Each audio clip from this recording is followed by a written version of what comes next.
हरे राम हरे राम राम राम राम हरे कृष्ण हरे कृष्ण कृष्ण कृष्ण हरे राम राम राम हरे। हाँ तो ये ग्रंथ को चार भागों में विभाजित किया जाता है। ठीक है। उत्तर पूर्व दक्षिण और पूरब। तो हम सिर्फ और सिर्फ इसका पूर्वी भाग का अध्ययन करेंगे, जो 1 से लेकर के 19 अध्याय तक है। ठीक है। और इसको कैसे विभाजित किया गया है, इंट्रोडक्शन और पहला अध्याय जिसका हम आज अध्ययन संपन्न करेंगे। और ये इसके बाद वो सामान्य भक्ति का भाग होता है। ये पूरी लहरी, इसको जो चार जो भाग है, जिसको उत्तर पूर्व दक्षिण पश्चिम, ठीक है, ये जितने भी हैं इसको लहरी बोला जाता है। चार लहर। इनको चार लहर कैसे विभाजित किया जाता है? सामान्य भक्ति, साधना भक्ति, भाव भक्ति और प्रेमा भक्ति। ठीक है। जैसे पूर्वी भाग को सामान्य भक्ति कहा गया है, सामान्य और साधना। ठीक है।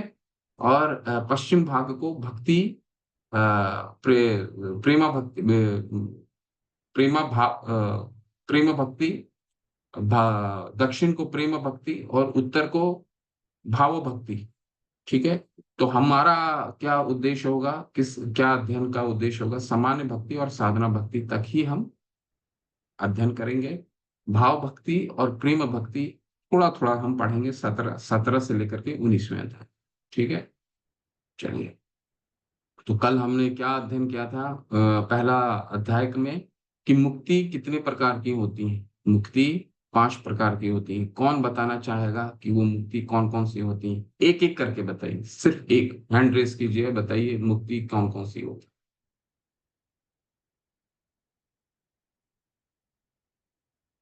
सिर्फ एक बोलिएगा। हरे कृष्णा। हरे कृष्णा। बिनी बिनी माता, हरे कृष्णा।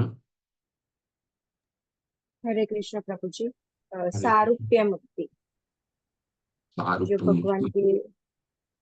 के रूप जैसी, मतलब भगवान जैसी मुक्ति चाहते हैं उससे। हरे कृष्ण। हरि बोल। बिल्कुल बिल्कुल, माता ने ठीक बोला। सारूप्य मुक्ति। ठीक है, जो भगवान के रूप की आकांक्षा। ठीक है। सुनीता बंसल माता, हरे कृष्णा। हरे कृष्ण। चालुक्य, इसमें भक्त भगवान से उन्हीं का लोक चाहता है, उन्हीं के जैसा लोक। सालोक्य मुक्ति। जी। सालोक्य मुक्ति माता ने बताया, जो भगवान के लोक में, भगवान के साथ उनके लोक में रहना चाहता है। ठीक है। तो चाहत आ रही है ना यहाँ पे, इच्छाएं आ रही है ना। ठीक है। तो लेकिन मुक्ति क्यों नहीं भाग होता है भक्ति का, वो हमें इससे पता चल रहा है। ठीक है। और आज इस पे हम और गहन अध्ययन करेंगे। अ, हेमंत राज प्रभु, हरे कृष्ण। तीसरा बताइए प्रभु। हमने दो। सायुज्य। सायुज्य क्या भगवान मतलब से है? तदाकार होना। बिल्कुल, भगवान से तदाकार होना। इसको बिल्कुल निष्कासित किया जाता है ग्रंथों में। जो सायुज्य मुक्ति जिसकी प्रभु ने चर्चा की, वो उसको बिल्कुल निष्कासित किया जाता है। क्यों? क्योंकि हम तो अंश हैं। अंश कभी भी एक जल का एक बूंद समुद्र के समान कभी भी नहीं हो सकता है उसकी सारी गुणवत्ता उसमें हो सके। एक समुद्र की गुण हो सकता है। अगर समुद्र की बूंद को आप हाथ में लेंगे तो वो बूंद में वो सारे गुण पाए जाएंगे। प्रभुपाद जी इसका उदाहरण बहुत जगह देते हैं। ठीक है। वही नमक होगा, उसमें हो सकता है वो सारे जो एक पानी में समुद्र की जल में होता है, परंतु क्या उसमें वो विशालकाय, जो विशाल जिस तरह का समुद्र होता है, उसमें वो गुण पाए जाएंगे? नहीं हो सकता। कैसे? क्योंकि इतने जलचर रहते हैं। समुद्र तो विराट है, परंतु उसके पानी के बूंद में वो विकराल रूप आता है? नहीं आ सकता। इतने जलचर रहते हैं, इतने प्राणी वास करते हैं, क्या पानी के बूंद में उतना पानी वास कर सकता है? नहीं हो सकता। तो सायुज्य मुक्ति को किस तरह निष्कासित करते हैं, हम आज उसका अध्ययन करते हैं। और 3 हो गया। चौथा बताइए प्रियंका अरोड़ा माता, हरे कृष्ण। हरे कृष्ण प्रभु जी। तो हरे कृष्ण। चौथी है षष्ठी भक्ति मुक्ति, सॉरी, जिसमें भगवान के समान ऐश्वर्य की प्राप्ति की इच्छा रखते हैं। हरी हरी। जी जी, बिल्कुल शास्त्रीय मुक्त। ठीक है। तो अभी हमने क्या देखा? सारूप्य, सालोक्य, सायुज्य और शाष्टी। एक बच रहा है। शास्त्री का क्या मतलब है, माता ने बहुत अच्छे से समझाया है। ऐश्वर्य, भगवान जैसा ऐश्वर्य, मुझे भी भगवान जैसा बनना है, उनके जैसा ऐश्वर्य एकत्रित करनी है अपनी तपस्या से। ठीक है, कविता घोष माता, बताइए अंतिम कौन सा बच गया, पांचवा। सारूप्य, सालोक्य, सायुज्य और शाष्टी हो गया, पांचवा बच रहा है, बताइए। याद है? हरे कृष्णा। ठीक है, प्रतीक अरोड़ा प्रभु, हरे कृष्णा। हरे कृष्णा प्रभु जी। हरे कृष्ण। पांचवा है सामीप्य, भगवान के समीप रहना। जी जी बिल्कुल, हरे कृष्णा। तो सामीप्य, ठीक है, सायुज्य, सारूप्य, सालोक्य, शाष्टी और सामीप्य। सामीप्य क्या मतलब, निकट, समीप यानी निकट रहना। तो ये मुक्ति के 5 रूप हैं। मुक्ति 5 प्रकार से भगवान के लिए की जाती है। अब इसके विपरीत शुद्ध भक्ति के लक्षण के बारे में पढ़ेंगे, बहुत सुंदर अभी आने वाला है, इसको हम लोग अपने ग्रंथ खोल लीजिए, हम लोग ग्रंथ से पढ़ते हैं।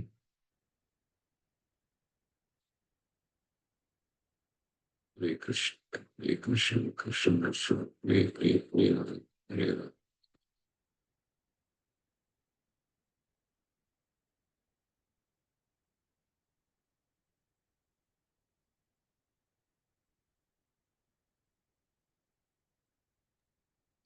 हरे कृष्णा। रीडिंग के लिए हैंड रेज करिए। बहुत सुंदर है, अभी हमें पढ़ना है इसको। ये शुद्ध भक्ति के लक्षण, ये पहला अध्याय बहुत महत्वपूर्ण है। भक्ति रसामृत सिंधु का बहुत महत्वपूर्ण है, इसको समझिए अच्छे से। ठीक है, अभी हम इसको पढ़िए, कले पहले इसको पढ़ लीजिए, इसके बाद फिर हम आगे चर्चा करते हैं। हरे कृष्ण।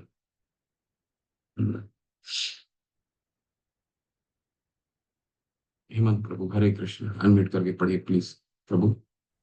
हरे कृष्णा प्रभु जी। हरे कृष्ण। श्रीमद् भागवत से उद्धृत कपिल देव के उपरोक्त वाक्य में शुद्ध भक्त की यथार्थ स्थिति के साथ ही भक्ति योग के सामान्य लक्षणों का भी विवेचन है। श्रील रूप गोस्वामी ने शास्त्र प्रमाण के आधार पर भक्ति के लक्षणों का आगे वर्णन किया है।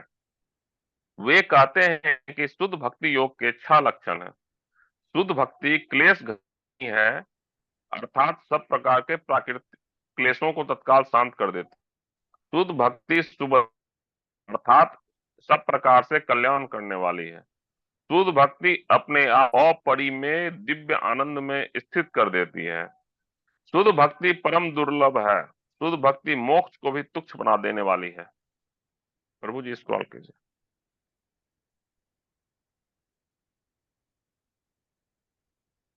शुद्ध भक्ति श्री कृष्णाकर्षिणी है, अर्थात श्री कृष्ण को आकर्षित करने का एकमात्र साधन है। श्री कृष्ण सर्वाकर्षक हैं, परंतु शुद्ध भक्ति उन्हें भी अपनी ओर आकृष्ट करने वाली है। भाव यह है कि शुद्ध भक्ति श्री कृष्ण से भी अधिक दिव्य बलवती है, कारण यह श्री कृष्ण की अतरंगा शक्ति है। हरे कृष्ण प्रभु जी। हरे कृष्ण प्रभु। 6 प्रकार की भक्ति को 6 रूप से देखा जाता है, उनके 6 तरीके होते हैं। ठीक है, भक्ति के 6 प्रकार दिए गए हैं, बहुत महत्वपूर्ण है, इसको याद ध्यान से पढ़िए। पहला आ रहा है कलेश अग्नि। कलेश, कलेश अग्नि का क्या मतलब हुआ? कलेश मतलब कलेश। ठीक है, भक्ति का, भक्ति क्या करती है? कलेशों का समापन करती है। क्लेश अग्नि किस तरह समापन करती है? और भक्ति रसामृत सिंधु में कोई भी, देखिए हमारे आचार्य जो भी ग्रंथ लिखते हैं, उस ग्रंथ में साक्ष्य प्रस्तुत किया जाता है। तो रूप गोस्वामी पाद, शिल प्रभुपाद ने यहाँ पे बहुत शास्त्रों का उदाहरण प्रस्तुत करेंगे, शास्त्रों से कोट लेके आएंगे, रेफरेंसेस लेके आएंगे कि ऐसा कहाँ लिखा गया है कि ये भक्ति करने से सभी कलेश का नाश हो जाता है। ठीक है ना? चलिए पढ़िए, किस तरह का क्लेश आते क्यों हैं, ये बहुत महत्वपूर्ण है हमें जानना। हमें जीवन में तकलीफ क्यों आती है, ठीक है, इसका मूल जड़ कहाँ है, ये पढ़िए। क्लेश अग्नि, कोई पढ़ना चाहते हैं पढ़िए इसको। इसके विज्ञान को हमें समझना बहुत जरूरी है कि ये दुखों का पहाड़ टूटता कैसे है। कभी कभी हम सभी को अचंभित होना चाहिए कि देखिए, एक समय एक समय में ही कई पूरे विश्व में कई बच्चों का जन्म होता है, कई बच्चों का जन्म होता है एक ही समय में। कोई बच्चा धनवान के घर में होता है, कोई बच्चा बहुत सुरूप होता है, देखने में बहुत सुंदर होता है, कोई बच्चा बिल्कुल ऐसे घर में जन्म लेता है जहां पे बिल्कुल उसके माता पिता जो हैं वो सड़कों पे रहते हैं, ठीक है। तो इसके पीछे क्या है, क्या यूनिवर्सल लॉ, अगर यूनिवर्सल लॉ होता तो सबका जन्म जब होता तो एक साथ ही होता, एक जैसे होते, एक जैसे शक्ल होती, एक जैसे सभी होते, ठीक है ना।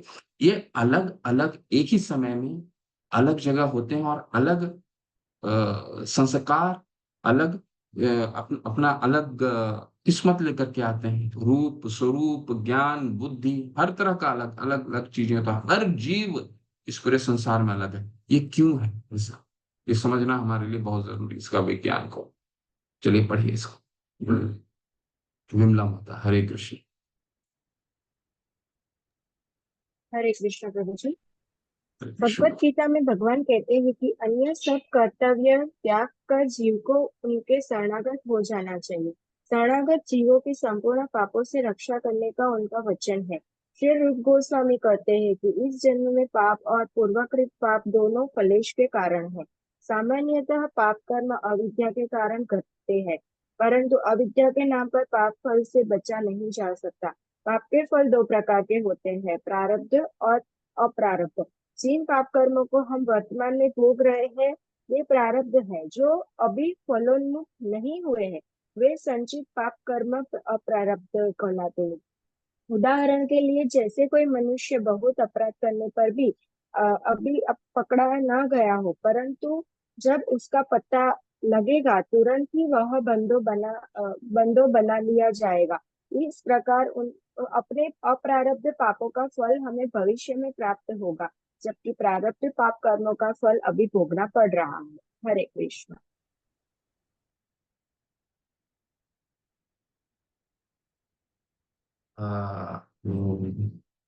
हमारे हम कलेश क्यों आते हैं जीवन में, इसका पूरा विज्ञान हम अभी जान समझ रहे हैं।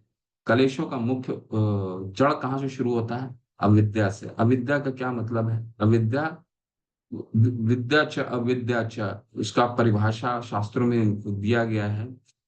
जो जो विषय कृष्ण से अ, संबंधित है उसे विद्या कह लेते हैं, जो उससे संबंधित नहीं है उसे अविद्या कहते हैं, ठीक है। बहुत ही सामान्य परिभाषा है, ठीक है। तो जो हम जीवन में जितना भी अध्ययन किए, क्या वो अविद्या है?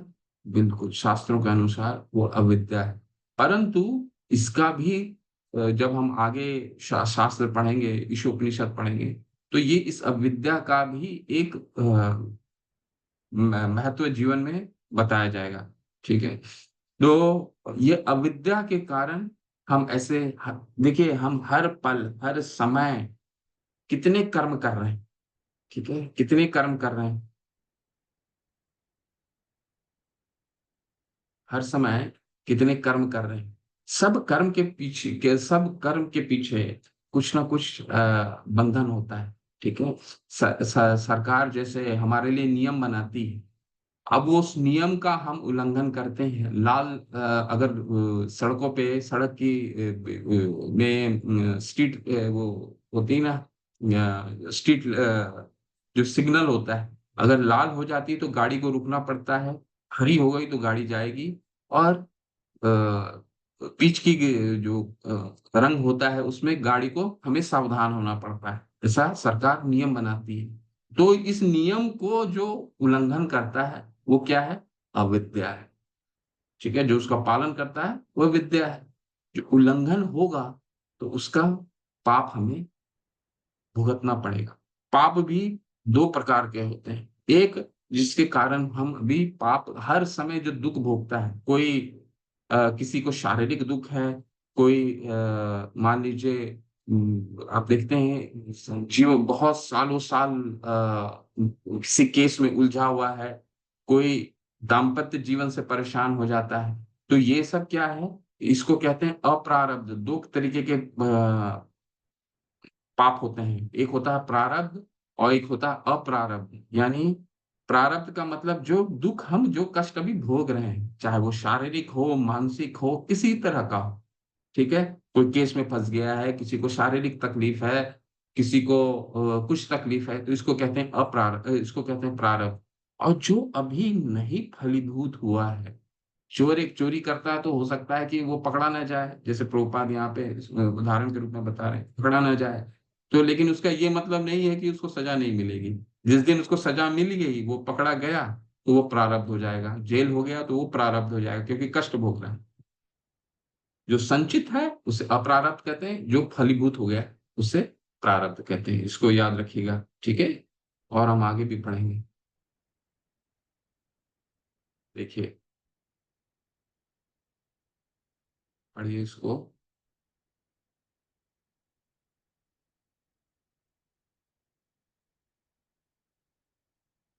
हरे कृष्ण। इसको, इसका अध्ययन कीजिए, इसको पढ़िए। हैंड रेस कीजिए कोई। प्रियंका अरोड़ा। हरे कृष्ण, प्लीज म्यूट कीजिए। हरे कृष्ण प्रभु जी।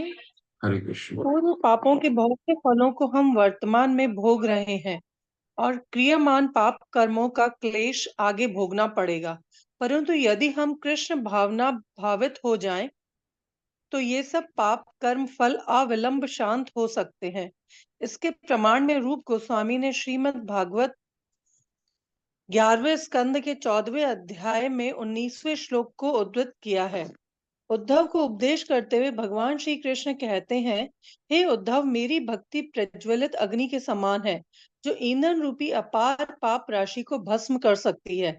तात्पर्य यह है कि जैसे प्रचंड अग्नि ईंधन के बड़े से बड़े अंबार अंबार को भस्मसात कर सकती है, वैसे ही कृष्ण भावना भावित भगवत भक्ति संपूर्ण पाप राशि को समूल नष्ट कर देती है।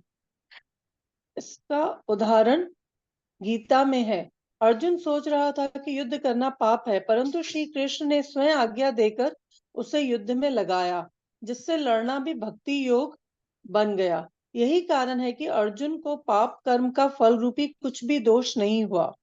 हरे कृष्ण माता, कितना सुंदर है, हरे कितना सुंदर। प्रभुपाद समझा रहे हैं कि ऐसा उदाहरण कैसे कलेशों का नाश होता है। ठीक है, कले इसका मतलब क्या है, हमें फलीभूत नहीं होगा, पाप नहीं लगेगा। भगवान ने क्या कहा, सर्वधर्मान परित्यज्य माम एकम शरणम व्रज अहम त्वं सर्व पापेभ्यो मोक्ष इष्यामि मा शुचः। तुम्हारे सभी मेरे शरण लेने से सारे पाप तुम्हारे संपन्न खत्म हो जाएंगे। ठीक है, जो छह जो कारण बताया अर्जुन ने, उसमें से एक कारण क्या बताया था कि अपने वयोवृद्धों को मारने के लिए पाप लगेगा।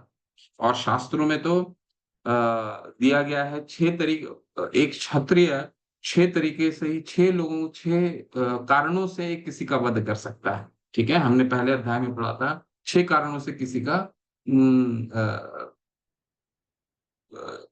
वध कर सकता है, किसी को मार सकता है। अगर वो व्यक्ति किसी का घर को जलाता है, किसी को विष देता है, किसी को घातक हथियार से हमला करता है, किसी का धन लूटता है, किसी का जमीन लूटता है, किसी की पत्नी को अगवा करता है, तो ये छह कारण जिसके कारण उसको लाइसेंस है शास्त्रों के अनुसार, क्षत्रिय वध कर सकता है। परंतु उनके पितामह, उनके गुरुजन, उनके कई भाई, इन्होंने तो इस तरह का कोई पाप नहीं किया था। तो अर्जुन ने क्या प्रश्न किया था, भगवान से प्रश्न किया था कि इनको मारने से पाप लगेगा। भगवान ने क्या कहा, भगवान ने कहा कि कैसे समझाया था अर्जुन को कि तुम पाप और पुण्य के बारे में सोच रहे हो। अगर तुम अपने कर्तव्य से विमुख हुए तो तुम्हारा तो तुम्हारे कितनी समाज में कितना तुम्हारे जो तुम्हें देखते हैं वो किस तरह का उदाहरण जाएगा, क्योंकि तुम क्षत्रिय हो, तुम्हारा कर्तव्य क्या है, युद्ध करना। तो भगवान की प्रसन्नता के लिए अगर कोई कर्म करता है तो उसके पाप क्या, मोक्ष इष्यामि पाप मां शुचः, फिर चिंता मत करो, भगवान ने क्या, सभी पापों को मैं क्षीण कर दूंगा। ठीक है। तो ऐसा शास्त्रों में कई उदाहरण अभी हम पढ़ने वाले हैं कि किस तरह कलेशों को भगवान शांत करते हैं। तो क्या इसका मतलब ये हुआ कि हमें क्या दुख नहीं आएंगे? दुख आएंगे, ऐसा नहीं, क्योंकि जो प्रारब्ध है दुख आएंगे। लेकिन भगवान कहना क्या चाह रहे हैं? भगवान कहना चाह रहे हैं आध्यात्मिक शक्ति इतनी प्रबल हो जाएगी, कलौ नास्ते एव, नास्ते एव, नास्ते एव गतिरन्य। ठीक है। हरेर नाम हरेर नाम केवलम, अगर हम हरि के नाम पे पूर्ण शरणागति होता है तो सभी कलेशों का कलौ नास्ते एव नास्त, और कोई उपाय है ही नहीं, और कोई उपाय नहीं है। इसीलिए शरणागति ही एक मुख्य, एक ही उपाय है। चलिए इसको आगे पढ़ें, फिर हम अगले भाग में जाएंगे। हरे कृष्ण। हिरणमयी केशवी देवीदासी। हरे कृष्ण। हरे कृष्ण प्रभु जी, सादर प्रणाम। हरे शील रूप कृष्ण। गोस्वामी श्रीमद् भागवतम से एक और प्रमाण 3.33.6 देते हैं, जिसमें देवहूति अपने पुत्र भगवान कपिल से कहती है कि प्रभु, भक्ति योग के श्रवण कीर्तन आदि 9 साधन है। जो कोई भी आपकी लीला का श्रवण करता है, आपकी पावन कीर्ति का गान करता है, आपकी वंदना करता है अथवा स्मरण आदि भक्ति का एक भी साधन अंगीकार कर लेता है, वह चाहे परम अधम चांडाल कुल में ही क्यों न जन्मा हो, परंतु भक्ति योग के प्रताप से तत्काल पवित्र होकर यज्ञ करने के योग्य हो जाता है। अस्तु, जो पूर्णतया कृष्ण भावना भावित होकर यथार्थ में भक्ति योग में तत्पर है, यह कैसे हो सकता है कि वह पवित्र न हो गया हो? ऐसा नहीं है हो सकता। कृष्ण भावना और भक्ति योग के परायण पुरुष निश्चित रूप से प्राकृत पाप कर्मों के संपूर्ण दोषों से मुक्त हो चुका है। अतएव भक्ति योग में वस्तुतः सब पापों को भस्मीभूत करने की शक्ति है। हरे कृष्ण। हम क्या पढ़ते हैं? हम मंगला चरण में सबसे पहला क्या आता है? संसार दावा नलली ढलो का ताराना कारुण्य घना घना त्वम प्रातस्य कल्याण गुणन वर्षा वंदे गुरो श्री चरण रविंदम। तो संसार दावा नलली ढलो का तारानाया कारुण्य घना घनातम, ये संसार में दावानल आग, ये संसार में जो आग लगा हुआ है, ठीक है, वो कौन सा आग है? ये जो पाप का, जो हम कई अविद्या के कारण कई पाप करते हैं और उस कर्म के बंधन में फंसने, जिसके कारण हमें कष्ट भोगना पड़ता है, इसको क्या कहा गया है? दावानल आग।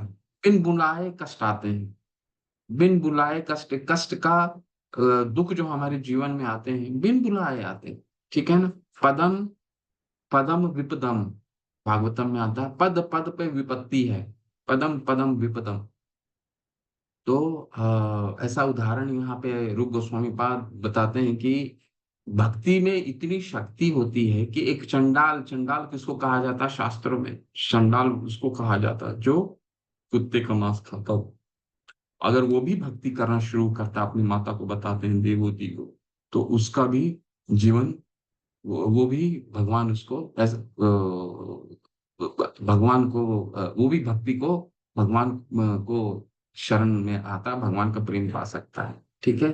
कोई भी उसके लिए योग्यता नहीं है, भगवान की भक्ति पाने के लिए कोई योग्यता नहीं है। ठीक है। तो यही हम बता रहे हैं। तो भक्ति में इतनी शक्ति होती। जीव जागो गोरा चांद बोले, कत निद्रा जाओ माया पिशाचीर कोले। जीव जागो, भक्ति विनोद ठाकुर कह रहे हैं, जागो जीव, कब तक माया के गोद में तुम सोए रहोगे। एने छी औषधि माया नशीबार लागी, हरि नाम महामंत्र लाओ तुम मांगी। हरि नाम का मंत्र एक ही दवाई है उसका। एनेची औषधि माया, एक ही, मैंने एक ही दवाई है, ठीक है, वो क्या है? एनेची औषधि माया नशीबार लागी, हरि नाम महामंत्र लाओ तुम मांगी। तुम्हारे लिए एक ही दवाई लेके आए हैं। भगवान भक्ति विनोद ठाकुर कह रहे हैं कि चैतन्य महाप्रभु हमारे लिए एक दवा लेकर के आए हैं। हम सभी बीमार हैं, ठीक है। उस दवाई को कितना अच्छा से हम सेवन करते हैं, वो कितना रूटीन में हम सेवन करते हैं। एक डॉक्टर जब हमें दवाई देता है, तो उसको हमें नियमित रूप से हम किस तरह खा सकते हैं ताकि हमारा जो बीमारी है वो चला जाए, ठीक है। तो वो क्या है, वो बीमारी का औषधि क्या है? एनेची औषधि माया, वो औषधि है हरिनाम महामंत्र, बहुत शक्तिशाली है, ठीक है। इसलिए उसका अगर हम निरंतर हरि का नाम लेते हैं, अपने शुद्ध मन से हरि का नाम लेते हैं, तो हमारे में इतनी आध्यात्मिक शक्ति आती है। ऐसा कई उदाहरण हमने देखा। अर्जुन जो 12 वर्ष तपस्या, 1 वर्ष अज्ञातवास, सिर्फ ये सोच कर किए कि मुझे किस तरह अपने पत्नी के अपने जो उनके साथ दुर्व्यवहार हुआ, ठीक है, उसका किस तरह उसका प्रतिशोध लिया जाए। परंतु जैसे ही वहां गए, उन्हें क्या लगा कि अब युद्ध नहीं करना है, ठीक है। तो लेकिन आध्यात्मिक भक्ति में इतनी शक्ति है कि उन्होंने सबका वध किया, ठीक है, सबका वध किया। तो ये ऐसा नहीं है कि पाप नहीं लगेगा या फिर हमें कष्ट नहीं आएंगे या भक्तों को तकलीफ नहीं होगा, लेकिन शक्ति इतनी आ जाती है कि इसको सहने की, क्योंकि हमें इस सहने की शक्ति मिल जाती है। हरे कृष्ण महामंत्र में इतनी ताकत है, ठीक है। इतनी क्यों ताकत है? अगर हम शुद्ध से नाम लेते हैं तो हरे कृष्ण महामंत्र में ऐसा क्या जादू है, ऐसा क्या है? तो उसमें कहा जाता है कि नाम नाम नाम चिंतामणि कृष्ण चैतन्य रस विग्रह, नाम चिंतामणि कृष्ण कृष्ण चैतन्य रस विग्रह, नित्य शुद्धो पूर्ण शुद्धो नित्य मुक्तो अभिनत्व नाम नामिनी। कहने का मतलब यह है कि अगर हम शुद्ध मन से नाम लेते हैं तो ये पूर्ण शुद्ध है। ये हरि का नाम पूर्ण शुद्ध है और ये हमें मुक्ति प्रदान करने वाला है। नित्य मुक्त हो, अभिनत्व नाम नामिनी। भगवान और भगवान के नाम में कोई फर्क नहीं, ठीक है। तो हम जब हरि का नाम लेते हैं तो समझिए कि भगवान स्वयं हमारे मुख में नृत्य करते हैं, हमारे जीवा पे भगवान स्वयं आते हैं, ठीक है। चलिए, ये भाग पढ़ लीजिए, बहुत ही सुंदर है और इसे हमें याद रखना जरूरी है। मैं संक्षिप्त में आपको बताता हूँ। जो पाप कर्म हैं, जिसमें हमने अभी क्या देखा कि पाप के दो तरीके होते हैं। अप्रारब्ध, दो तरीके का पाप होता है, प्रारब्ध और अप्रारब्ध, ठीक है। लेकिन इसका और भी विस्तार है। कैसे? पद्म पुराण में दिया हुआ है। प्रारब्ध और अप्रारब्ध के भी बीच में और भी बिंदु हैं, ठीक है। चलिए, टुट्टू महाराणा, हरे कृष्ण। प्रभु अनम्यूट करके पढ़िए। हरे कृष्ण प्रभु जी, दंडवत प्रणाम। धन्यवाद प्रभु। पद्म पुराण के अनुसार पाप कर्मों के 4 प्रकार के फल होते हैं। 1 प्रारब्ध, 2 बीज, 3 प्रारब्ध और 4 कूट। ये भी उल्लेख की जो पुरुष भगवान विष्णु शरणागत होकर पूर्ण रूप से कृष्ण भावना भावित भक्ति योग में तत्पर है, उनके ये 4 प्रकार के पाप फल तत्काल विलीन हो जाते हैं। इसको भी अर्पण पढ़िए। है। हाँ, यस, ये पढ़ लीजिए, क्योंकि यहाँ पे इसके और विस्तार हुए हैं। अप्रारब्ध और प्रारब्ध के बीच दो चीज और आ गई हैं। क्या आ गया है? बीज और कूट। ठीक है, बीज और कूट इसके बीच में है। चलिए पढ़िए इसको प्रभु। हरे कृष्ण। प्रारब्ध फल उन्हें कहते हैं जो वर्तमान में भोगे जा रहे हैं। बीज फल हृदय में बीज रूप में रहते हैं। कूट फल वो है जो प्रकट होने ही चाहते हैं।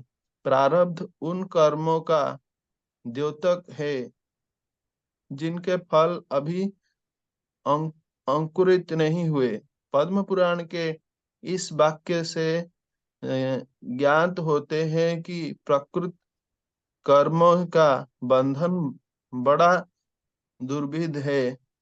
उसका आदि फलन परिणाम तथा दुख रूप में भोग, यह सब एक बड़ी श्रृंखला है। कोई रोग है जिन पर ये कहना बड़ा कठिन है कि वो किस कारण से हुआ, कहाँ है, कहाँ से आरंभ हुआ, कैसे बढ़ रहा है इत्यादि। परंतु रोग का क्लेश अकस्मात प्रकट नहीं होता, उसे समय हो लगता है, जिसे चिकित्सा के क्षेत्र में पूर्वापाय के रूप में डॉक्टर रोग के संक्रमण को रोकने के लिए टीका लगाता है। वैसे ही सब प्रकार के पाप कर्मों को फलित होने से रोकने के लिए पूर्णतया कृष्ण भावना भावित कर्म के पूरा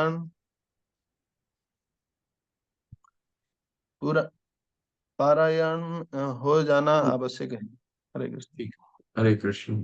देखिए, प्रारब्ध और अप्रारब्ध के बीच में बीज और कूट आता है। बीज का क्या मतलब होता है कि एक, मान लीजिए एक चोर है, ठीक है, जो चोरी करने से पहले उसके अंदर में बीज के रूप में वो पाप करने की बीज ऑलरेडी वो रहता है। ठीक है, तभी वो जा करके चोरी करता है। ठीक है, तो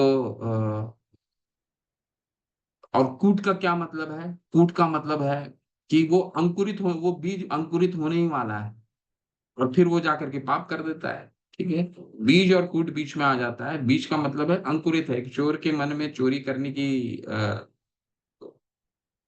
अंदर में संकुचित जो उस रहता है, उसको कहते हैं बीज। और जो वो फलीभूत होने वाला रहता है, तो उसको कहते हैं कूट। ठीक है, परंतु वो एक श्रृंखला है। ठीक है, और ये श्रृंखला निरंतर चलता रहता है। ठीक है, जैसे पाप करने का हमने कोई व्यक्ति एक पाप करता है, ठीक है, अप्रारब्ध यानी उसे अब फलीभूत होने वाला है, तो उसको अप्रारब्ध कहा गया। बीज मतलब अ, बीज रूप में अंकुरित है, कूट फलीभूत होने वाला है। फिर वो पाप करेगा, पाप का फल भोगेगा। पाप का फल जब भोगेगा, तो वो फिर किसी कर्म के बंधन में फंसेगा। ठीक है, पाप का जब फल भोगेगा, एक जेल जाएगा, जेल में फिर कोई कर्म करेगा, जिसके कारण वो उससे अप्रारब्ध होगा, फिर बीज होगा, फिर कूट होगा, फिर प्रारब्ध होगा। तो ये साइकिल चलता ही रहेगा, चलता ही रहेगा, क्योंकि एक व्यक्ति हर समय बहुत सारे कर्म करता है। ठीक है, बहुत सारे कर्म करता है, और हर कर्म का बंधन होता है। ठीक है ना, हम भगवान ने क्या कहा तीसरे अध्याय में? यज्ञार्थ आर्थ कर्मणो अन्यत्र लोको यम कर्म बंधन तदर्थम कर्म कौन्तेय मुक्त संग। हाँ, एक मिनट रुकिए, इंटरनेट। हाँ, मुक्त संगत से जायते, यानी कि यज्ञार्थ कर्मणो अन्यत्र। अगर हम कोई कर्म भगवान के लिए नहीं करते हैं, तो वो कर्म के बंधन में फंसना है। ठीक है, तो ये साइकिल चलता रहेगा। तो साइकिल को तोड़ेंगे कैसे? तो यहाँ लिखे हैं भगवान, प्रभुपाद समझा रहे हैं। ठीक है, हमें ये चिंता नहीं करनी है कि अगर हम, अरे ये व्यक्ति तो बहुत अच्छा से खाना खा रहा था, अचानक इसका तबीयत कैसे खराब हो। कई कई बार हम देखते हैं ना कि एक व्यक्ति बहुत अच्छा से सब कुछ, वो उसका दिनचर्या अच्छा होता है, वो अच्छा से खाना खाता है, बहुत ही नियमित रूप से अ, वर्जिश करता है शरीर को, इसके बाद भी उसके शरीर में तकलीफ आ जाती है, और लोग बोलते हैं अरे इसका तो जीवन शैली बहुत अच्छा था, फिर भी कैसे ग्रसित हो गया, इसको तकलीफ कैसे आ गई। तो ये उसका प्रारब्ध है, उसको अप्रारब्ध है जो उसको भोगना ही है। तो हमें ये चिंता नहीं करनी है कि इसकी बीमारी क्यों हो गई। जैसे डॉक्टर के पास आप जाते हैं तो डॉक्टर ये नहीं पूछता है कि तुमने ये क्यों खा लिया, ये क्यों खा लिया। अगर आपका शरीर पेट खराब हो जाता है तो जो डॉक्टर होता है ये नहीं पूछता कि आपका पेट, आपने क्यों ये खाया। एक बार को वो आपको डांट लगाएगा, परंतु उस रोग का इलाज करता है। ठीक उसी तरह रोग का इलाज भगवान यहाँ पे प्रभुपाद बता रहे हैं कि हमें रोग के इलाज के बारे में सोचना है। रोग क्यों आया? क्योंकि हम कर्म के बंधन में हर समय कर्म करते हैं। अगर हम चल भी रहे हैं तो कई कीटाणु जो जमीन में होते हैं उसको भी मार रहे हैं। तो हर समय कई कर्म होता है हमसे। ठीक, तो ये कलेश अग्नि इसको कहते हैं। ठीक है, इसको अच्छे से पढ़िए। दूसरे में हम जाते हैं। कृष्ण भावना सर्व शुभदा है। शुभदा का क्या मतलब होता है? शुभ मतलब शुभ लक्षण लेके आता है। कैसे शुभ लक्षण लेके आता है ये पूछिए। अभी हमने कलेश अग्नि पढ़ा, दूसरा क्या है ये देखिए, ये पढ़िए। कोई हैंड रेस कीजिए, हाथ ऊपर रेस करके पढ़िए। हरे कृष्ण।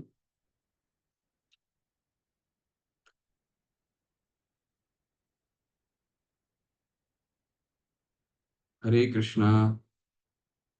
कोई पढ़ सकते हैं, पढ़िए इसको, इस अनुच्छेद को। प्रतीक अरोड़ा प्रभु। हरे कृष्ण। अब जिनको पढ़ना है वो हैंड रेस करके रखिए, क्योंकि हम 1 मिनट भी लॉस नहीं कर सकते। हैंड आप कंटिन्यूअस हैंड रेस करके रखिए। ठीक है, मैं आपको अनम्यूट करता रहूंगा। हाँ पढ़िए प्लीज। कृष्ण भावना अ, सर्व शुभदा है। शील रूप गोस्वामी भावना के शुभादत का विवेचन किया है। वे कहते हैं कि यथार्थ शुभ संपूर्ण जगत का कल्याण करने में है। आज नाना जनसमूह, समाज, जाति और राष्ट्र आदि के कल्याण कार्य में तत्पर हैं। संयुक्त राष्ट्र के रूप में विश्व हितक्रिया की दिशा में भी प्रयत्न चल रहा है, परंतु संकीर्ण राष्ट्रीयता के दोषों के कारण संपूर्ण विश्व समाज के लिए कल्याण कार्य का व्यापक आयोजन व्यावहारिक रूप से संभव नहीं है। श्री कृष्ण भावनामृत आंदोलन इतना स्वर्ग सुंदर है कि यह संपूर्ण मानव समाज का परम उपकार कर सकता है। सभी इस आंदोलन के प्रति आकृष्ट हो सकते हैं और इसके परिणाम का अनुभव कर सकते हैं। अतएव श्रील रूप गोस्वामी पंत और अन्य सब विद्वान इस विषय में एकमत हैं कि कृष्ण भावना आंदोलन के द्वारा संपूर्ण जगत में भक्ति योग का व्यापक स्तर पर प्रचार प्रसार करना मानव जाति का सर्वोत्तम परोपकार कार्य है। हरे कृष्णा। धन्यवाद प्रभु। हरे कृष्ण। हरे आप लोग कृष्ण। हैंड रेस करके रहिए, मैं आपको अनम्यूट करता रहूंगा। ये शुभदा है, शुभ लक्षण लेकर के आता है। तो प्रभुपाद यहाँ पे समझा रहे हैं कि देखिए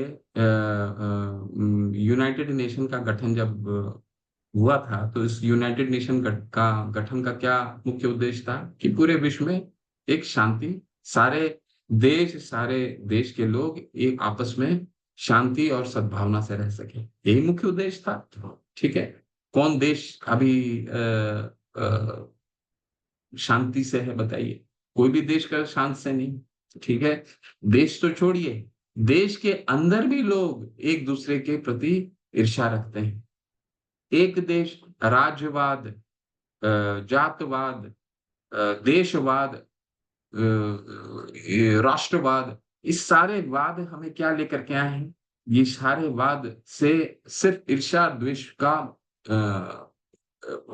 ईर्ष्या और द्वेषी आया है, और कुछ नहीं आया है। तो यूनाइटेड नेशन जो हमने प्रयास किया है, जो विश्व के सबसे इंटेलेक्चुअल लोगों ने प्रयास किया है, सबसे राजनेता जो लोगों ने प्रयास किया है, वो विफल हो गया, प्रभुपाद समझा रहे हैं। तो क्या सफल क्या हुआ? ठीक है, सफल ये हुआ है कि एक छत, आप इस्कॉन में कहीं भी चले जाइए, किसी भी मंदिरों में चले जाइए, इस्कॉन के एक छत्र में, छत के नीचे आप कई जाति के लोग को पाएंगे, कई देश के लोग को पाएंगे। ठीक है, चाहे वो मुस्लिम समाज से हो, हिंदू समाज से हो, सिख समाज से हो, क्रिश्चियन समाज से हो। ठीक है, देश, राज्य, जाति, सबका भेद छोड़ करके उनको पता चल गया है। क्यों, क्या पता चल गया? पितामह से जगतो माता धाता पितामह। हाँ, भगवान ही हम सभी के पिता हैं। ठीक है, हम सभी भगवान के पुत्र हैं। एक बार MIT में लेक्चर देते हुए प्रभुपाद जी को एक शिष्य ने पूछा, एक स्टूडेंट ने पूछा, वो शायद सोशियोलॉजी का PhD का स्टूडेंट था। MIT नहीं, MIT नहीं, हार्वर्ड, हार्वर्ड में सोशियोलॉजी का वो PhD का स्टूडेंट था। तो उसने पूछा प्रभुपाद के प्रश्न से, प्रभुपाद को बोला कि कृष्ण भावनामृत आप अमेरिका में जो चल रहा है, इससे क्या फायदा दिखता है? कुछ फायदा तो नहीं दिखता है, आप हरि का नाम लेते रहते हैं, सब जगह कीर्तन करते हैं, सही, फायदा क्या दिखता है? देखिए, हमने क्या किया, रशियन रिवॉल्यूशन, रशिया का रिवॉल्यूशन में कई अच्छी अच्छी चीजें हुई। ठीक है, तो प्रभुपाद जी ने बोला उनको कि रशियन रिवॉल्यूशन में ऐसा क्या हो गया जो पहले रशियन रिवॉल्यूशन के पहले नहीं हुआ था? क्या लोगों की तकलीफ कम हो गई? क्या लोगों का बीमारी कम हो गया? क्या लोगों में ईर्ष्या की भावना कम हो गई? क्या लोग आपस में लड़ना बंद कर दिए? क्या ये कुछ हुआ? तो उन्होंने बोला नहीं, ऐसा नहीं। तो कृष्ण भावनामृत इन सब चीजों का नाश करता है। ठीक है, हम जितना भी प्रयास कर लें, चाहे वो रशियन रिवॉल्यूशन हो, चाहे कोई भी रिवॉल्यूशन देख लीजिए। ठीक है, इसलिए भक्ति सिद्धांत सरस्वती ठाकुर के जब सब सर्वप्रथम जब शिल प्रभुपाद का जब मिले थे 1922 में, तो प्रभुपाद उस समय महात्मा गांधी के स्वतंत्रता आंदोलन से बहुत ही प्रभावित रहते थे। ठीक है, तो उन्होंने पूछा था कि कृष्ण भावनामृत अभी कैसे हो सकता है? अभी तो अभी पूरा हमारा देश जो है वो एक अंग्रेजी शासन के अंतर्गत है, लोगों का भावना ही अलग है, तो इस भावना में कृष्ण भावनामृत को कैसे स्थापित कर सकते हैं? तो प्रभुपाद भक्ति सिद्धांत प्रभुपाद ने समझाया कि राजा आते रहेंगे और जाते रहेंगे। आज अंग्रेजी सरकार है, कल हो सकता है भारतीय सरकार आ जाए, वो लेकिन आते रहेंगे और जाते रहेंगे। कृष्ण भावनामृत आज की तत्कालीन आवश्यकता है, क्योंकि लोगों का तकलीफ नहीं दूर होता इससे।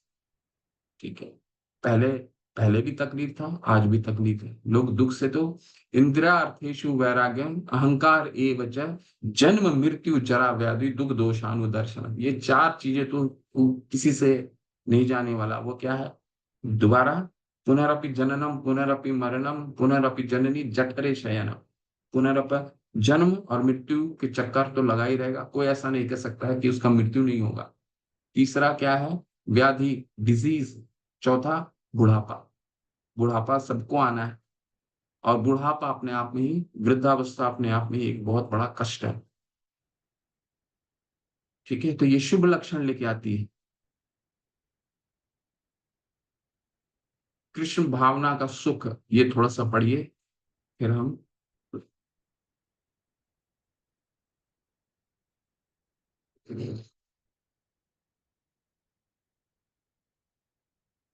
रश्मिता मत, हरे कृष्ण, पढ़िए मत। हरे कृष्ण प्रभु जी, दंडवत प्रणाम। मत। श्रील श्रील रूप को दिखाई नहीं दे रहा प्रभु जी। श्रील रूप गोस्वामी ने सुख के तीन कोटियों को बांटा है। उनके अनुसार सुख के तीन भेद हैं। एक विश्व का सुख, दो परम ब्रह्म से अपने को एक मानने का सुख, तथा तीन कृष्ण भावनामृत से प्राप्त होने वाला सुख। तंत्र शास्त्र में शिव जी सती से कहते हैं कि हे सभी जिसने भगवान गोविंद के चरणों में शरणागत होकर सुख भावना शुद्ध कृष्ण भावना का विकास कर लिया है, वो बड़ी ही सुगमता से निर्वासित निर्विशेषवादियों द्वारा अभिलाषित सभी संदेशों का प्राप्त कर सकता है। इसके अतिरिक्त वह शुद्ध भक्तों को मिलने वाला परमानंद का आस्वादन कर सकता है। हरे कृष्ण। हमने क्या क्या पढ़ लिया? कलेश अग्नि पढ़ लिया, शुभदा पढ़ लिया, और ये क्या है? सुख की अनुभूति, सांद्रानंद विशेषात्मा, सुख की अनुभूति। सुख हमें किस प्रकार से मिलते हैं? 3 प्रकार के सुख होते हैं, रूप गोस्वामी पाद समझा रहे हैं। क्या क्या? विषयों का सुख, जिसको चपल सुख हमने पढ़ा था, ठीक है, विषयों का सुख। आज प्रमोशन हो गया, खुश हो गए, घर बना लिया, खुश हो गए, घर में एक फेस्टिवल है, शादी है, विवाह है, खुश हो गए, खत्म हो गया, तो वो विषय का सुख, कुछ प्राप्त हो गया, सुख। तो ये विषयों का सुख है जो चपल है। परम ब्रह्म से अपने को मानने का सुख है, यानी कि निर्विशेषवादियों के लिए कहा जाता है परम ब्रह्म, भगवान की जो शरीर से निकली हुई कांति, उसको परम ब्रह्म बोला जाता है, ठीक है। उसमें तदाकार होने का एक सुख होता है। और तीसरा क्या है? कृष्ण भावना से प्राप्त होने वाला सुख। तो यहाँ पे उदाहरण के रूप में प्रभुपाद समझा रहे हैं हमें कि इसके अतिरिक्त वह शुद्ध भक्तों को मिलने वाले परमानंद का आस्वादन कर सकता है, ठीक है। शुद्ध भक्ति में कोई चाहत नहीं होती, इसलिए वो हमेशा भगवान में, परमानंद में लीन रहता है। शुद्ध भक्ति योग का ये पढ़िए, बहुत सुंदर है, पढ़िए। ये थोड़ा सा और पढ़ लीजिए, इसके बाद फिर हम अगले में जाएंगे। ये अनुच्छेद कोई पढ़िए, जिन्होंने अभी तक भाग नहीं लिया है वो हैंड रेस करके पढ़िए।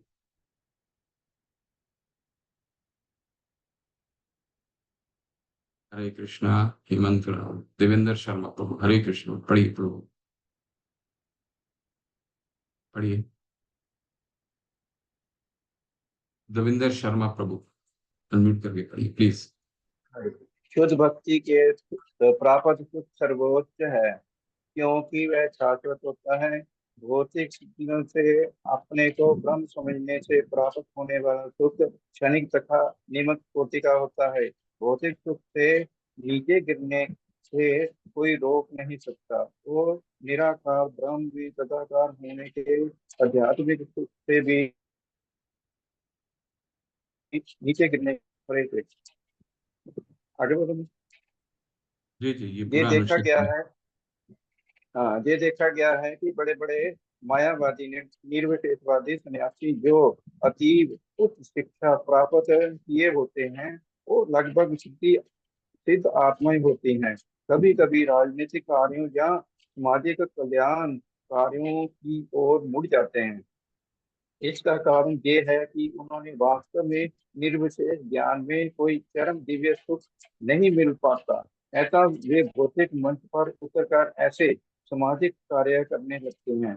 ऐसे अनेक उदाहरण हैं, विशेषतः भारत में, जहाँ ये मायावादी सन्यासी पुनः भौतिक मंच पर उतर आते हैं, किंतु वो व्यक्ति पूर्ण रूपेण कृष्ण भावना भावित है, वह किसी भी प्रकार के भौतिक मंच पर नहीं लौटेगा, भले ही वे कार्य कितने ही मोहिक और आकर्षक क्यों ना हो। उसे ये नित्य ज्ञान रहता है कि भौतिक कल्याण कभी कार्य कृष्ण भावना अमृत के आध्यात्मिक कार्य की बराबरी नहीं कर सकता।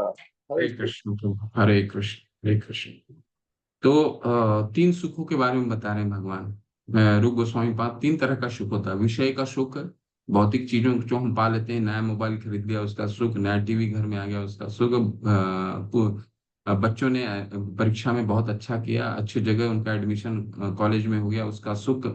तो ये क्या है? ये विषय का सुख है। इसके बाद ब्रह्म में तदाकार होने का सुख है, तो उसके बारे में वो भी चपल है। क्यों चपल है? क्यों वो भी टेम्पररी ब्रह्म में तदाकार होने का सुख वो इसीलिए क्योंकि वहां पे निष्क्रियता है। निष्क्रियता का क्या मतलब है कि वहां करने को कुछ है ही नहीं। ठीक है, अब यहाँ पे तो क्या है, यहाँ तो सक्रियता है। सकार भगवान की सकार रूप की पूजा करते हैं तो क्या है, सक्रियता है। ठीक है, भगवान ने 12वें अध्याय में क्या कहा है, कलेशो अधिकतरस्तेषाम अव्यक्त आसक्त चेतसाम, यानी कि जो अव्यक्त की पूजा करता है वो मार्ग कलेशों भरा है। कैसे कलेशों भरा है कि अंधकार की अगर कोई पूजा कर रहा है, आप बस एक एक बस उदाहरण के रूप में समझने का प्रयास कीजिए कि कोई हमें अगर बोलता है कि एक बिंदु में, हमें एक बिंदु में अपना ध्यान लगाना है, तो हम अपने, हमारा जब से जन्म होता है तब से हम सभी को साकार रूप में ही देखते हैं। ठीक है, सभी को साकार रूप में देखते हैं। तो प्रभुपाद जी सबसे पहले जब 12वें अध्याय में आप जाएंगे तो समझाएंगे कि एक निराकार रूप की में अपना चित्त लगाना ही कितना कठिनाई का कार्य है। चित्त लग भी गया, ठीक है, चित्त लग भी गया, इसके बाद फिर वहां पे पहुंच भी गए, ठीक है, तदाकार हो भी गए, तो उसमें करने के लिए कोई सक्रियता है ही नहीं। यहाँ तो भक्त क्या करते हैं, भक्त अर्च विग्रह को सजाते हैं, उनके लिए भोग अर्पित करते हैं, मंदिर का मार्जन करते हैं, ग्रंथों का अध्ययन करते हैं, भगवान के लिए नाचते हैं, भगवान के लिए गाते हैं। वहां तो कोई सक्रियता है ही नहीं। जब सक्रियता नहीं है तो वहां जाने के बाद भी एक समय ऐसा आ सकता है कि उसका पतन हो जाता है। पतन कैसे होता है कि उसको लगता है यहाँ तो सक्रियता कुछ करने के लिए है ही नहीं। तो फिर वो क्या करता है, ऐसा व्यक्ति करता है, वो फिर भौतिक धरातल पे आके सोचता है कि क्यों न मैं पुण्य का कार्य करूं, जिससे मुझे अस्पताल बनाना शुरू कर देता है, भूखों को खिलाना शुरू कर देता है, वृद्धा आश्रम बनाना शुरू करता है। तो इस तरह से पुण्य कमाने का कार्य शुरू करता है। लेकिन हम क्या पढ़ रहे हैं, जैसे ही हम कर्म करने लगते हैं तो कर्म के बंधन में फंस जाते हैं। ठीक है, बंधन में आ जाते हैं। ठीक है, तो इसीलिए ये भी सुख जो है, ब्रह्म में तदाकार होने का सुख भी चपल है, टेम्पररी। ठीक है, हरे कृष्णा। आज हम यही विराम देते हैं। हमारा 2 और बच गया है, उन 2 को हम करेंगे। और अगले सत्र में, अगले गुरुवार को, अगले सत्र हमारा शायद एक ही कक्षा होगी, क्योंकि अगले सत्र में सभी भक्तगण जो हैं वो मंदिर के इनॉग्रेशन प्रोग्राम में जाएंगे, तो गुरुवार को होगा। और गुरुवार को 1.5 घंटे का सत्र होगा, 7 से करीबन 6 से करीबन 7:30 तक चलेगा। ठीक है, तो उसमें पहला अध्याय भी संपन्न होगा। कोशिश करते हैं कि दूसरा अध्याय कहाँ तक जा सकते हैं। ठीक है, क्योंकि ये पहला 2 अध्याय बहुत महत्वपूर्ण, बहुत महत्वपूर्ण। हरे कृष्णा। तो हमने आज क्या क्या अध्ययन करा, हमने अध्ययन करा कि भक्ति के मुक्ति के 5 होते हैं, और भक्ति के 6 स्वरूप होते हैं, 6 प्रकार की होती है। कलेश अग्नि, शुभदा, सांद्रानंद, विशेषात्मा, ये 3 का हमने अध्ययन किया। कलेश अग्नि का क्या मतलब है, भक्ति करने से कलेशों का नाश होता है। कलेश क्यों आते हैं, कलेश आते हैं अविद्या के कारण। अविद्या हमारा ज्ञान नहीं होता, जिसके कारण कलेश होता है। ठीक है, और कलेशों का जो पाप हम जो भोग रहे हैं, उन पाप को 4 भागों में पद्म पुराण के अनुसार विभाजित किया जाता है। अप्रारब्ध, बीजम, कूटम और प्रारब्ध। अप्रारब्ध क्या होता है, जो फलीभूत नहीं हुआ है, जिसका कष्ट, जो जो पाप हमें लगा है परंतु फलीभूत नहीं, उसे प्रारब्ध कहते हैं। बीज का क्या मतलब, बीज के रूप में संकुचित है। कूट यानी कि एक बीज जब आप बोते हैं तो उसका पेड़, उससे हल्का सा अंकुर फूटना शुरू होता है, तो उस अंकुरित को कहा जाता है कूटम। और जब वो फलीभूत हो जाता है तो उसे कहते हैं प्रारब्ध, कष्ट जो भोग रहा है। तो इस सब का काट क्या है, भगवान की भक्ति करते हैं तो ये वही कट जाता है। सर्वधर्मान परित्यज्य माम एकम शरणम व्रजा अहम त्वम सर्व पापे भव, कट जाता है। ठीक, दूसरा हमने क्या पढ़ा कि शुभ लक्षण है, शुभदा है, ये जन कल्याण के लिए है। यूनाइटेड नेशन विफल हो गया। हमने जितनी, हम जैसे जितने भी, हम तो नहीं, हमसे भी सर्वश्रेष्ठ समझने वाले जितने भी बुद्धिमान लोग ने प्रयास किया है इस भौतिक जगत में इस विश्व में कल्याण करने के लिए, एक शांति बनाने के लिए, वो नहीं बनाने में विफल रहे। तो कृष्ण भावनामृत सबसे सर्वोच्च प्रमाण देता है कि ये शुभ लक्षण लेके आता है। और अंत में हमने क्या पढ़ा कि ये सांद्रानंद विशेषात्मा है, ये सुख की अनुभूति कराता है, वो सुख जो शाश्वत है, जो कभी भी समाप्त नहीं है। ठीक है। हरे कृष्ण। शील प्रभुपाद की जय, रूप गोस्वामी पाद की जय, आचार्य हरिदास ठाकुर की जय। किसी का कोई प्रश्न है, कुछ कोई ऐड करना चाहते हो?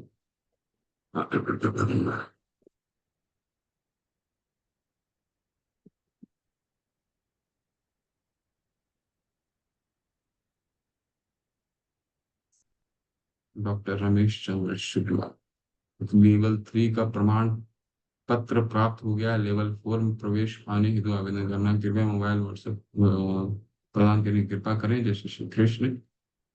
डॉक्टर प्रभु, डॉक्टर रमेश चंद्र शुक्ला प्रभु, आप अपने प्रमाण जो है, अच्छा माता ने अपना नंबर दे दिया। ओके, ठीक।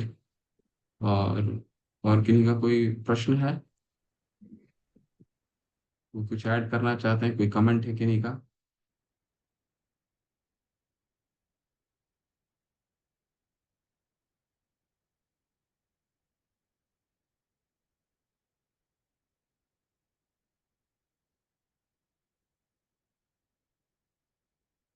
हरे कृष्णा, कोई प्रश्न नहीं है। अर्थात ब्रह्म जिज्ञासा, जब तक जिज्ञासा नहीं होगी तब तक समझना ग्रंथ को बहुत मुश्किल है। ठीक है। तो जरूर कोशिश कीजिए कुछ ना कुछ प्रश्न करने का। और सबसे अच्छा तरीका क्या है इसको पठन करने का? गुरुवार और शुक्रवार की कक्षा होती है, उससे पहले आप लोग सब लोग मिलिए।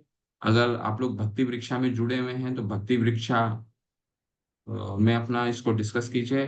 और अगर भक्ति वृक्षा से नहीं जुड़े हैं तो आप एडमिन जो हैं वसुधा माता से आप बात कीजिए। आप लोग भक्ति वृक्षा बनाइए, सुबह सुबह इसको आपस में पढ़िए, कुछ प्रश्न निकालिए, समझने का प्रयास कीजिए। ठीक है। भक्ति वृक्षा क्या है प्रभु जी? हाँ, भक्ति वृक्षा प्रभु एक ऑथराइज्ड विधि है इस्कॉन के मान्य द्वारा। क्या है वो विधि? कि जहाँ पे भक्त आपस में मिलते हैं 1 घंटे के लिए, आधे घंटे के लिए, 1 घंटे के लिए रोजाना मिलते हैं। ठीक है। और वहां पे मिल करके पठन पाठन करते हैं। ठीक है। तो इसमें क्या होता है, इसमें 2 लाभ बहुत, एक तो वैष्णवों का, एक भक्तों का संग मिलता है। ठीक है। और दूसरा, अकेले पढ़ाई नहीं हो पाता है। आज के समय में अकेले पढ़ना बहुत मुश्किल है। तो 1 घंटा हम बंध जाते हैं कि उस 1 घंटे में हम करीबन पढ़ाई तो कुछ कुछ ना कुछ पढ़ तो लें। नहीं तो अगर हम निकल गए फिर हमारे से सुबह सुबह से लेकर के शाम तक हमें लगे रह जाते हैं, फिर पढ़ाई अकेले नहीं पाते। तो ये एक ग्रुप फॉर्मेशन है। ठीक है। आपस में आप लोग मिलिए, एक समय निकालिए। आपको एडमिन जो है वसुधा माता, वो आपको गाइड कर देंगी। तो नया ग्रुप बनाइए, 6 लोग का, 7 लोग का, 8 लोग का, 9 लोग का। और सुबह बनाइए, ब्रह्म मुहूर्त के समय में 6 बजे बनाइए। 1 घंटा पढ़िए। और पढ़ने के बाद डेली पढ़िए, कीर्तन कीजिए, हरिनाम कीजिए, श्लोक सीखिए। ठीक है। कितना अच्छा है बताइए, सब मिल करके 1 घंटे पढ़ते हैं तो कितना अच्छा समय ये रहता है। उसको भक्ति वृक्षा बोला जाता है। ठीक है। तो प्रभु लेकिन प्रभु बनाइए। सुबह तो माला का जप करते हैं, कैसे हो सकता है? वो आपस में आप लोग मिल करके एक समय टाइम कहीं चेंज। पर, हाँ, समय तय कीजिए जिसमें आप लोग अपने आप को फिक्स कर सकते हैं कि इस समय हमें और कोई कार्य करना नहीं, सिर्फ पढ़ाई करना है, सीखना है, कीर्तन करना है, श्लोक सीखना है। क्योंकि ये जरूरत है, नहीं तो अकेले में बहुत मुश्किल हो जाता है पठन पाठन करना। ठीक है। और बंद भी जाते हैं हम, एक समय अगर आपने बांध लिया तो उस समय बंद ही जाते हैं। नहीं नहीं, हमें इस समय तो और कोई कार्य ही नहीं करना है, हमें पढ़ना ही। और इसकी अगर आपको हैबिट हो गई तो विश्वास मानिए आप भक्ति में बहुत तरक्की करेंगे। भक्ति का तरक्की का सबसे एक ही उपचार है, वो क्या है? भक्ति वृक्षा। ठीक है। जिन्होंने भक्ति वृक्षा किया है वो, उनसे आप गाइडेंस लीजिए। माता आपको गाइड करेंगे, आज साथ कहीं व्यस्त हैं, बट आपको गाइड करेंगे। भक्ति वृक्षा मुख्य पड़ाव है। ठीक है, साधु संग सर्वे शास्त्रे कोय, लव मात्र साधु संग सर्व सिद्धि होय। ठीक है, तो साधु संग बहुत जरूरी है भक्ति में उन्नति करना।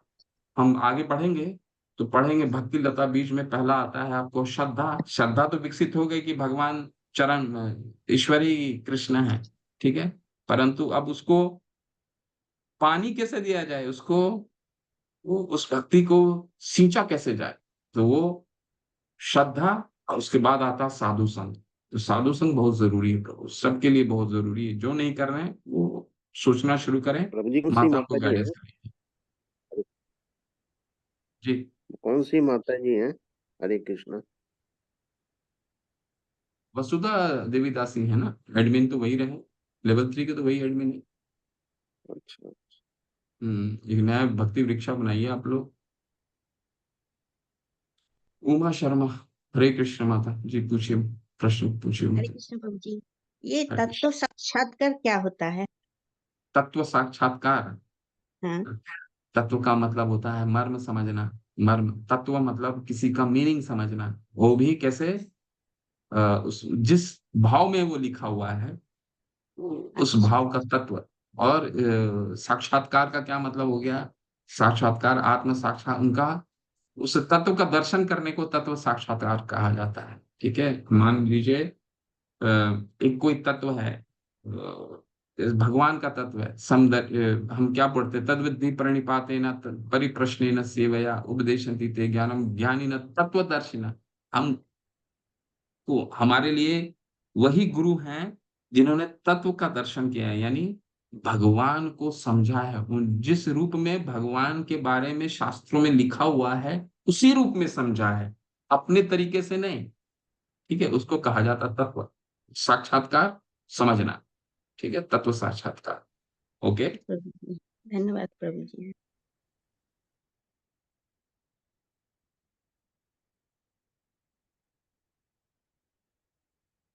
चलिए। वाञ्छाकल्पतरुभ्यश्च कृपा सिन्धुभ्यैव च पतितानां पावनेभ्यो वैष्णवेभ्यो नमो नमः। अनंत कोटि वैष्णव वृंद की जय, श्रील प्रभुपाद की जय, नमाचार्य हरिदाष्टम गुरु। हरे कृष्णा आप सभी को। हरे कृष्णा प्रभु जी, हरे कृष्ण दंडवत प्रभु जी, प्रणाम। दादा प्रणाम। हरे कृष्ण।